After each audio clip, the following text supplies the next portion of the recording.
Do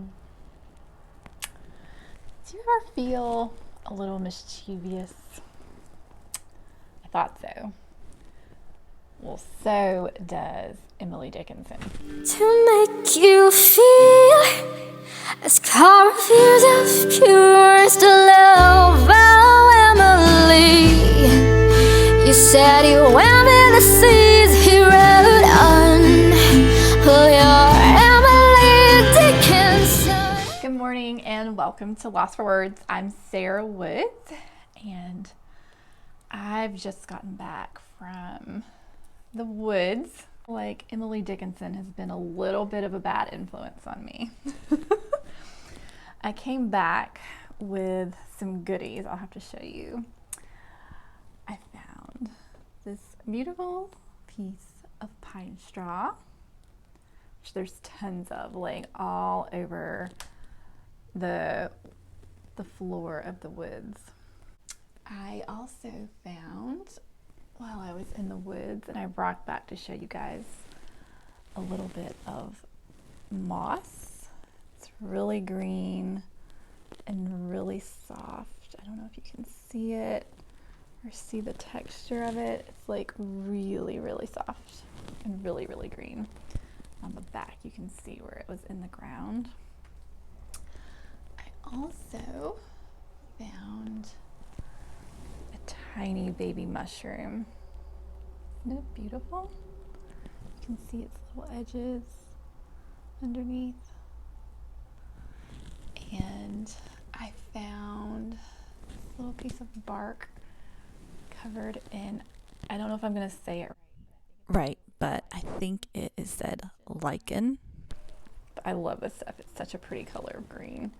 And it's all like flaky, like bumpy and like papery.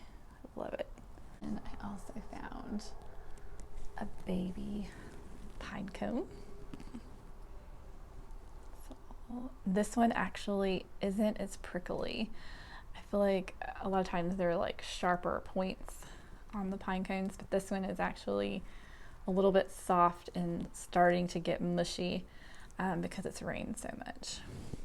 And then the leaves are starting to change because it's fall, but they're just starting. So there's only a couple of leaves I was able to find that were starting to change color. Here's a tiny little red one. So this morning in Emily Dickinson's poem that we're going to explore, she goes on a little trip into the woods and she comes out with some things that were not originally hers. All right, so if you want to join me to see what Emily's been up to in the woods, we're going to be reading poem number 41 from the Complete Poems of Emily Dickinson. I'm going to read it to you now. Okay. I robbed the woods, the trusting woods, the unsuspecting trees. Brought out their burrs and mosses, my fantasy to please. I scanned their trinkets curious, I grasped, I bore away. What will the solemn hemlock, what will the oak tree say? So this is like just this short little poem full of like full of the spirit of like mischievousness, and it has a feeling of fantasy and curiosity, and like she has gotten something past someone without them knowing it, and that kind of like glee of thinking, oh, I've gotten away with something. But I absolutely like adore this poem because I feel like if you have a mischievous side and you get like a little bit of thrill from doing something that's like a little bit like what you're not supposed to do, I feel like this poem is for us. So to me, I think one of the reasons I like this poem is because there's something about robbing the woods that is like that's not really possible, or it doesn't feel possible, like, because there's something about nature that is sort of just there, like offering us its bounty, like offering us, like it just is there. It's just happening. It's just growing and doing its thing. And any human at any time can walk, past a tree and pluck a leaf, pluck a fruit. We can, dig in the dirt. We can pick up a rock. You know what I mean? It's all there. It's there for all of us. And there's something very like generous feeling about nature. So I kind of love that she's taken the idea of stealing. She's mixed it with nature, which feels like everything's free already. Because I feel like I can just imagine just this teenager, this teenage Emily Dickinson. She's at the mall and she is walking through the stores and she's seeing like all the cool little things, and she thinks, nobody would know if I just slipped that into my purse or into my pocket. And I think she it makes me wonder if she would have this imagining the feeling of like adrenaline and mischievousness that she would get along with taking something from like a store or the mall or whatever. But the difference is, like, in the mall, there's, someone has, like, there's a store owner and they have paid for all this merchandise, and they are like, they would be truly upset if you were to steal from them.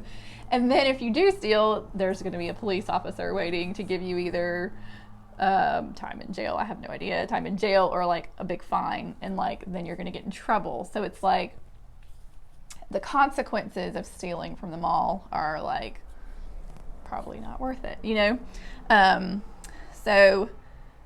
but Emily, she takes that like same idea, that same feeling of like wanting to do something that she probably shouldn't do, and that same like adrenaline, and she like copies it and puts it into the realm of the woods, which for me I love, because I feel like I like nature and trees and plants and like that atmosphere so much more than I like them all.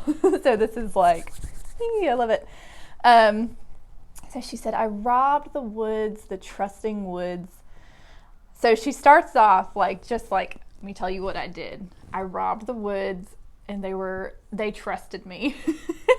And so she just flat out is like confessing the very first sentence of this poem is her confessing what she did. And then she's saying, then she starts to tell us how she was able to do it. And she said the trees trusted her.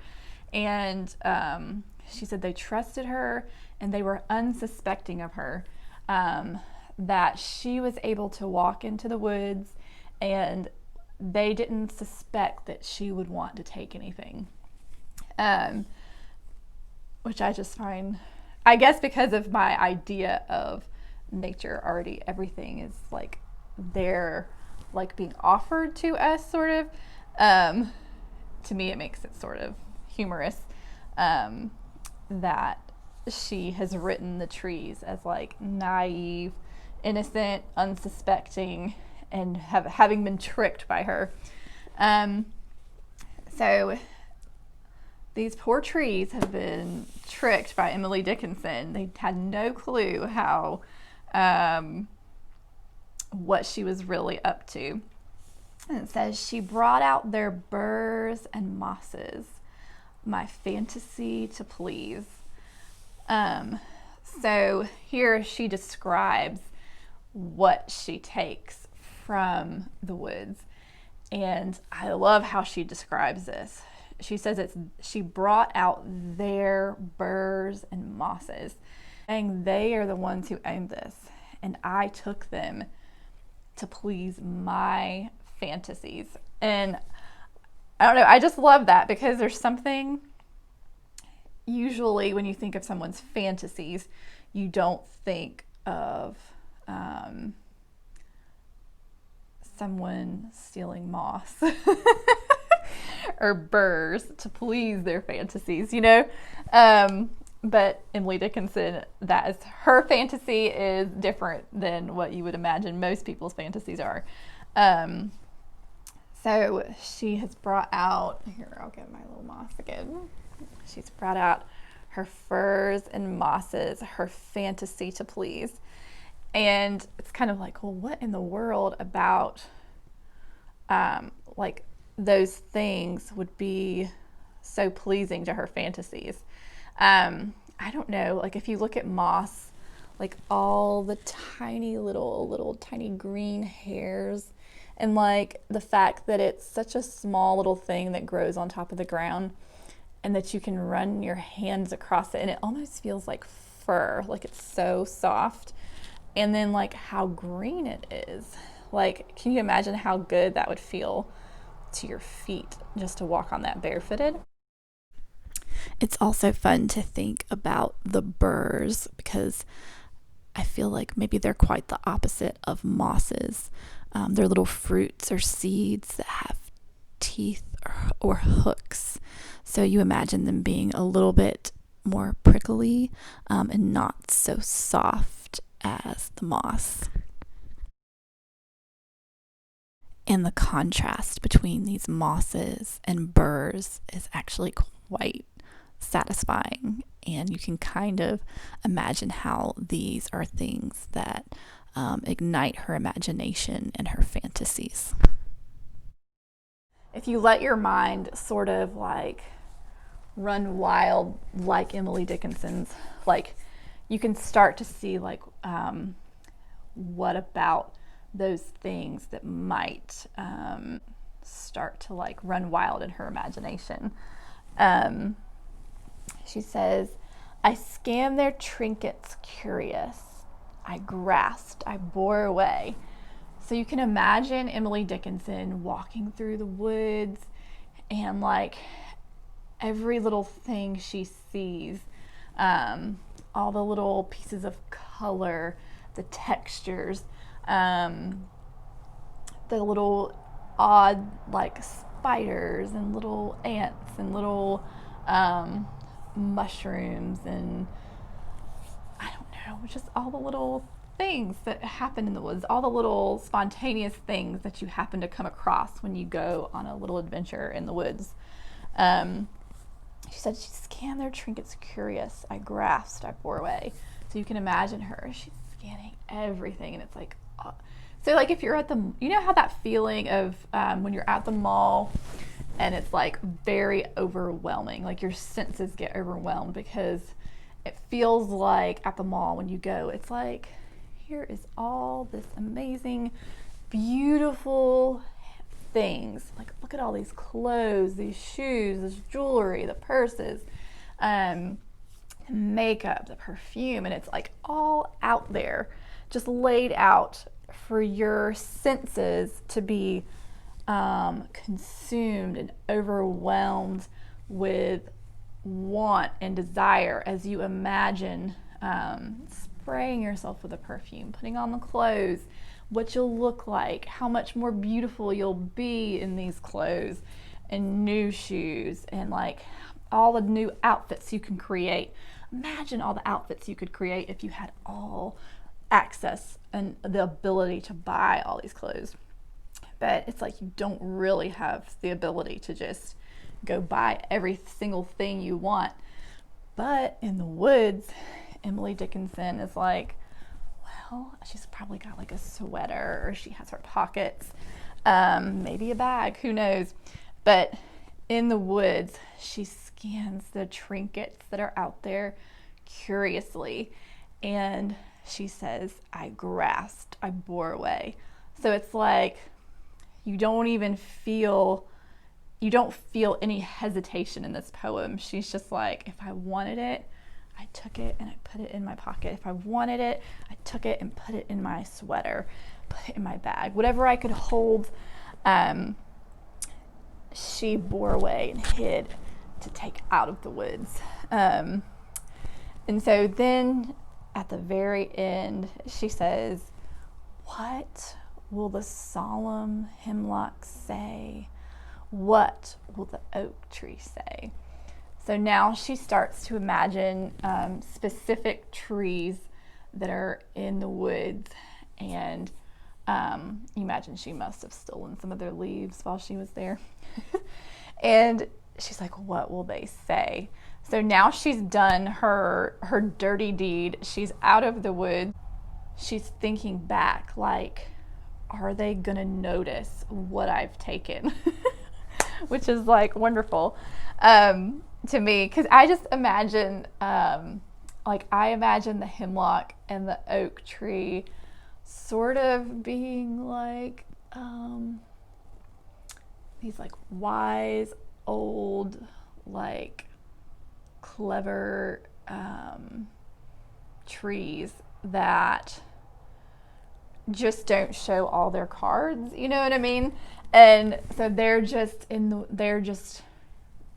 out there in the woods, standing strong, and they see Emily Dickinson come wandering into the woods, and they're like, "Oh, look at this little girl, like, look at her. She doesn't think we notice. She thinks we would be upset with her if she knew that we knew what she was so excited to take from the woods." But really, I imagine that these old trees are kind of like grandparents who are just like, I don't know, like that has a bowl of candy out for people, and then like their grandchild comes, and the grandchild's like looking around, and they're like, they get a piece of candy out of the jar, and the grandparents are like, "That's why I put the candy there." But you can sneak it if you want to.